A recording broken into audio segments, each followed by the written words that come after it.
the Fingal Raven coming up, and we will have our final horses locked and loaded away here for the last on Emirates Super Saturday. Ready, and away we go.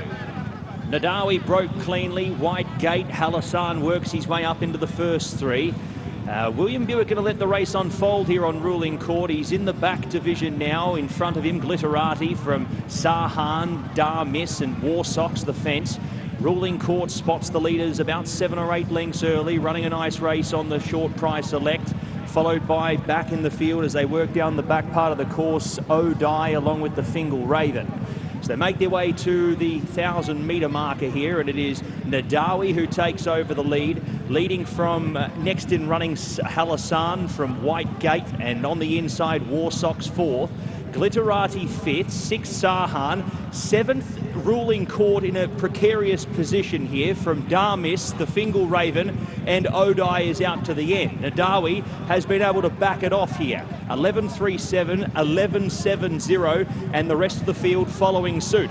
Halassan second, White Gate now up to third from Warsocks, who tries to improve through. Ruling Court bolting, he's now got his clear run. Glitterati forced outwards, then came the Fingal Raven from Darmiss, out to the end, Sahan along with O'Dye. Nadawi gives a kick up in front, leading the way by a length here. Now Ruling Court getting down to work here from Halassan, the Fingal Raven picking up late here, but he is living up to all the expectations here. Ruling Court coming clear, and that is a quartet to remember for His Highness on Emirates Super Saturday. Ruling Court wraps it up in style.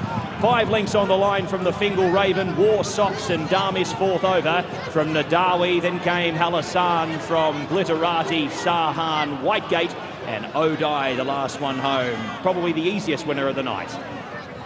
Ruling Court has done that in style. Just rode his race as well. They backed off the tempo, but he just ambled him out into clear air, and he has done the rest. Ruling Court, the 3-year-old by Justify, plain and simply a class above them. Half a dozen on the line, 135, 5-2. Winner's time, Ruling Court in the last. 4 winners on the night, Charlie. I think it's fair to say this was probably the most impressive one. It was a pretty explosive turn of foot. Yeah, look, it's been a great night, and well done to all the team. They've done a fantastic job. But this was a horse we've all been waiting for all night. It's been a long night waiting for him, but you know, the others have all done their jobs, and were expected to. And this horse was expected to. But you know, coming off the layoff he's come from, you're always sort of sitting on the fence. I didn't want to sound like I was getting splinters, but you know, this horse is, as you saw him, as you said yourself, you saw him at Sandown being impressive.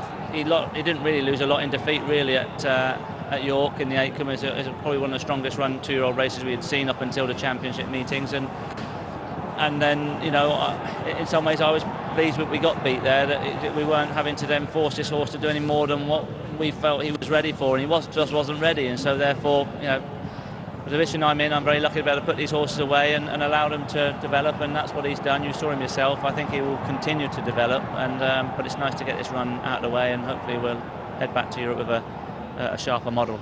And going back to Europe, where do we think we'll see him? Is he a Dante type horse, or where do we feel he'll go next?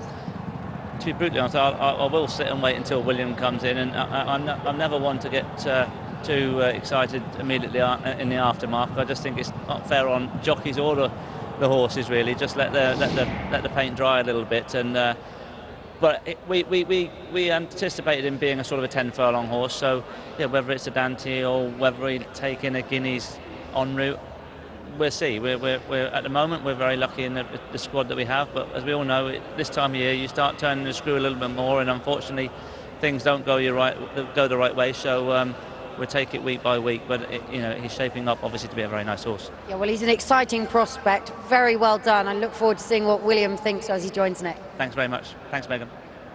Absolutely sizzling. 4 on the night for William Buick in a week where we saw Ballo, the 3-year-old in the UK. There's another 3-year-old of serious note. Will, just talk us through that performance. Yeah, he was superb there, and I couldn't have asked for a better effort from him. You know, Charlie was very keen to let him learn a little bit along the way and bring him forward. He learned plenty there, but his acceleration was instant, and he's got a huge amount of talent, and I was very pleased with him. He's a very exciting horse. Just give him some space. It's only the third start of his career. He came out of that red hot Acomb. Gut reaction on feel, on pedigree, on everything that goes with that. Are we talking 1600 or further? I think I'm pretty confident get him on the quarter. Okay. I love the way he switched off when he was in there, and then when you ask him, he's there for you immediately. So he's a much stronger horse this year, naturally. So I think I would have him as a minor, staying on the quarter now, and then beyond that, I wouldn't be so sure. And after what happened at Kempston on Wednesday, that the future feels quite bright, doesn't it, for the boys in blue? Yeah, look, it's exciting. It's always an exciting time of year, although it is early. You know, there's a long season ahead. But Ballo at Kempton, obviously, he's by hugely exciting Gaya. He has so many good horses running for him now. So, and he couldn't have done any better himself. So, and then this lad tonight. So, no, it's very exciting. 4 on the night. Well done. Thank you. Watch live racing now on racingtv.com.